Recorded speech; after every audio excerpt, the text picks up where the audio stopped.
सूरन जी हयाती कटियां कीअं हिते अंगण तो सिवाय राणा खाइण थो अचे। ॻोठ खीमे जे पार थर खां नौजवान कलमकार सिकंदर अली ऐं अली शेर रायमूं लिखनि था। ही उमिरि जे आङिरनि मां सिरकी वेंदड़ ज़िंदगी जा ॾींहं, ही तमनाउनि जा लुटियल काफ़िला, ही ख़िज़ाउनि जे वर चढ़ी वियल असांजे उमीदुनि जूं ॿेड़ियूं, ऐं ही उजड़ी वियल दुनिया, ऐं ही असांजे ग़मनि जा तार दरिया ऐं अखियुनि खां ओॾा सुपरी जेके हाणे इलाही परे थी चुका आहिनि।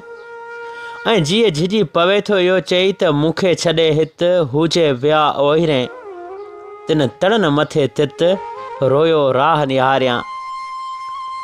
खीमे जे पार जे पटनि ते हिकिड़ी उदास शाम तॾहिं बि लथी हुई बशीर भाउ, जॾहिं नसरुल्ला सॼे घर खां इहो चई मोकिलायो हो त दुआ कजो, इलाज लाइ कराची थो वञा। हुन पंहिंजी झोली में मासूम न्याणियुनि ऐं पंहिंजे लाडले पुट ग़ुलाम नबी खे विहारे हिकिड़े भेरे आकाश ॾांहुं निहारियो हो, ऐं आकाश जे पुलार ॾांहुं निहारींदे हुननि सतनि आसमाननि जे साईं खां इहा दुआ घुरी हुई त मुंहिंजो मालिक साईं हिननि बचड़नि जे सदके मुंहिंजे साह ऐं सिहत खे सलामत रखजांइ। दुआऊं आकाश जे ओटड़े ते गुलाब बंची पियूं हुयूं, ऐं नसरुल्ला मासूम न्याणियुनि ऐं अकेले पुट ग़ुलाम नबी ऐं भाणे जे सफ़र अली ऐं भाइटे हफ़ीज़ुल्लाह खे मिठियूं ॾेई मोकिलायो हो। गाॾी रोड ऐं रस्ता सिंगारींदी रही, गाॾी हलंदी रही, ऐं कराची जे जगमगाईंदड़ सितारनि हुन जी आजियां कई हुई, ऐं हू अची रोशन जे शहर कराची पहुतो हो। आउं कराची में पंप ते कमु कंदो हुअसि, अॼु बि चिठो यादि अथमि।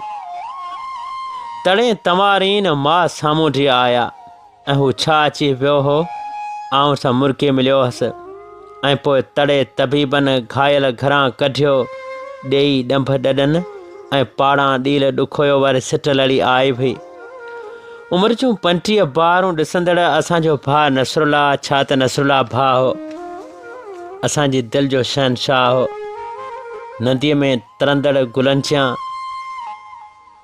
लॻो ईअं थिए त नीर गुल या कंवल जहिड़नि ख़्यालनि राति पोलारुनि में कुर्ब उॾारे छॾिया पिया, ऐं लाड़ जे मथां हिकिड़ो भेरो थर कंध मथे खणी कराची ॾांहुं ॾिठो हो। ऐं यादि अथमि त 14/1/2021 ते अदा नसरुल्ला कराची आयो हो, ऐं 27/1 ते अदा अली शेर महरान ऐं आउं भाउ खे इंडस अस्पताल कराची किरोना जी टेस्ट लाइ वठी विया हुआसीं। थर थर मथे थाक वेहनि वेढ़ीचनि जा। असीं थर जा माण्हू जेके सदाई वारीअ जहिड़ो मिज़ाज रखंदड़ आहियूं, असांजे मन मथां हुई बि उदासीन ऐं विरागियुनि जा अलाए त केतिरा वलर लहनि था।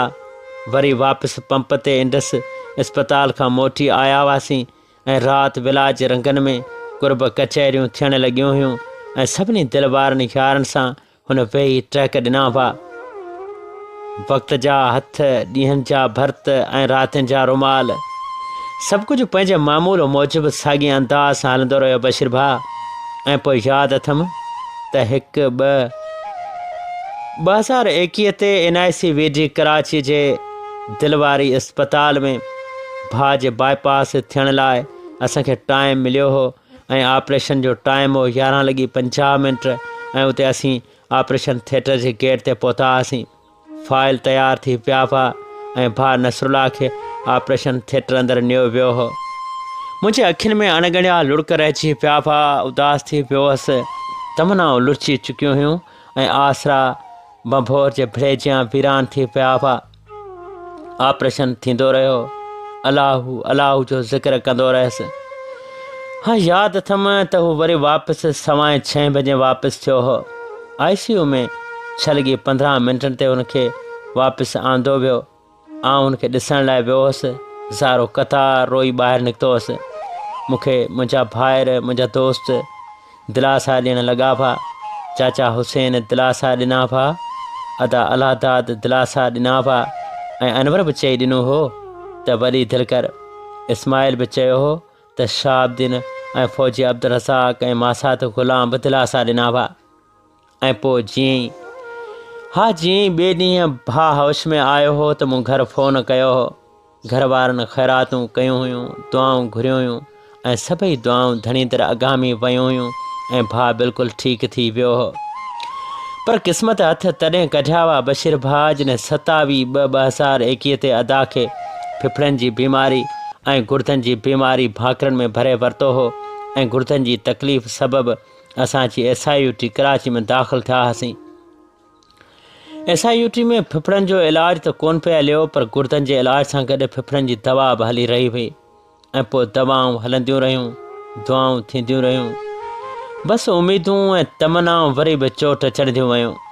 9/3/2021 ते बाबा साईं भाउ नसरुल्ला खे ॾिसण लाइ आयो हो। ॿिए ॾींहुं सुबुह सवेर वञी हुन सां मिलिया हुआसीं ऐं पोइ बाबा ऐं अदा नसरुल्ला जी कचहरी हिकु अणविसरंदड़ कचहरी बणिजी पई हुई। बंदि रूम, बेडरूम ऐं सचपट ते बेड ते लेटियल भाउ नसरुल्ला, पासे में वेठल बाबा साईं ऐं आऊं ऐं खोड़ सारियूं ॻाल्हियूं हुनखे दिलासा, पर उहो अलाए छो मायूस थिए लॻो असांखे। पर क़िस्मत हथ तॾहिं बि कढिया हुआ बशीर भाउ। हा बशीर भाउ, तॾहिं बि क़िस्मत हथ कढिया हुआ जॾहिं 12/3/2021 जो सिज आकाश जे पुलारनि में अखियूं महटे उथी पियो हो ऐं उन ॾींहुं असीं गेट ते पहुता हुआसीं। जी हा, 12/3/2021 जो उन सुबुह वेला जो इस्पताल मां काल आई हुई त नसरुल्ला जी तबियत इलाही ख़राबु थी वई आहे। यार सचपच त 4 मंज़िलूं डोड़ी डोड़ी मथे वियो हुअसि। ॾिठोमि त भाउ खे वधीक तकलीफ़ थी पई हुई। ॻोठु फ़ोन करे चयो हुअमि त दुआऊं घुरो, भाउ जी तबियत वरी बि ख़राबु थी पई आहे। ऐं पोइ दुआउनि लाइ कयल अपीलूं ऐं दुआऊं, सचपच त सभई दुआऊं भटकी चुकियूं हुयूं आकाश पुलारनि में। 5:48 ते अदा नसरुल्ला जी तबियत सफ़ा ख़राबु थी वई हुई ऐं हुनखे वेंटिलेटर ते रखियो वियो हो। 6:13 ते हुन आख़िरी भेरो रोशनियुनि जे शहर मां खीमे जे पार ॾांहुं निगाहूं खयूं हुयूं ऐं उन खां अॻु मूं भाउ अकबर खे बि घुराए वरितो हो, जेको इस्लाम कोट में कोयले में कमु कंदो हो। हू बि अची वियो हो, पर हू शाम पिला जो 6:13 ते भाउ नसरुल्ला असां खां मोकिलाए चुको हो। हुन छा मोकिलायो हो, ॼण असांजूं सभई तमनाऊं मरी वियूं हुयूं। ऐं पोइ हुनजो लाश असां जॾहिं खणी खीमे जे पार पहुता हुआसीं त सॼे ॻोठ में कोराम अची वियो हो। हुनजो मासूम पुटु ग़ुलाम नबी, भाइटा, भाणेजा, भाइर, असीं सभु ज़ारो क़तार रोई पिया हुआसीं ऐं सॼो ॻोठु सुरका सुरका थी वियो हो। ऐं पोइ आख़िरी दीदार खां पोइ कांधियुनि जा कंध वसाईंदे अदा नसरुल्ला त उन पार हलियो वियो जितां केर बि मोटी न आयो। पर अॼु बि जॾहिं सांझ लड़े थी ऐं साॻी पंप ते कमु कयां थो, रोशनियुनि जे शहर कराची में बल्ब ॿरनि था ऐं रातियुनि जो चंड थर खां उभरी कराची जे कर मथां कर लाड़े थो, त नसरुल्ला बेख़्तियार यादि अचे थो। मुंहिंजो विछोड़ो यादि अचे थो।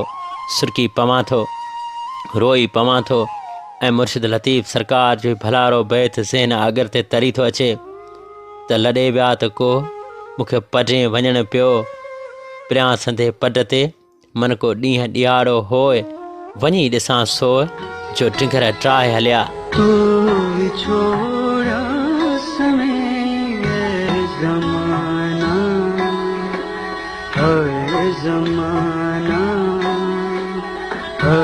ज़माना